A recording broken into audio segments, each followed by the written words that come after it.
Hello guys, કેમ છો? તો સાંજના વાગ્યા છે 8. તો આપણે ક્ષેત્રમાં કૂતરા દોરા ફાડે છે એટલે આપણે ક્ષેત્રમાં ફરતા હતા, તગડવાયા હતા. ને કાલનો આપણે સમજાડે કાલે વિડીયો નહોતો બનાવ્યો કેમ કે કાલે મારો ફોન થોડોક પાણી પડે એટલે ઓલો થઈ ગયો હતો, એટલે અત્યારે આપણે બનાવ્યા છે.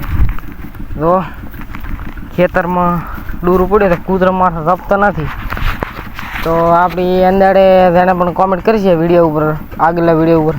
તો એનો આજ નામ લેવાનું છે, તો ફટાફટ તમારે પણ નામ લેવો હોય તમારા અમારા વિડીયોમાં તો ફોલો અને કોમેન્ટ કરી નાખો, તમારું પણ આગળના વિડીયોમાં નામ લઈ રહેશે. પહેલી કોમેન્ટ છે વસંતી ઠાકોર 9250. બીજી કોમેન્ટ છે વિક્રમ 07159. બીજી કોમેન્ટ છે ચાવડા બોય 4490. ચોથી કોમેન્ટ છે આશીષ 8488. પાંચમી કોમેન્ટ છે મહેશ ગોહિલ 1362. છઠ્ઠી કોમેન્ટ છે VR ઠાકોર 6419. સાતમી કોમેન્ટ છે રિયલ હિતેશ 07. આઠમી કોમેન્ટ છે RD ચાવડા 444. નવમી કોમેન્ટ છે કિરણ ઠાકોર.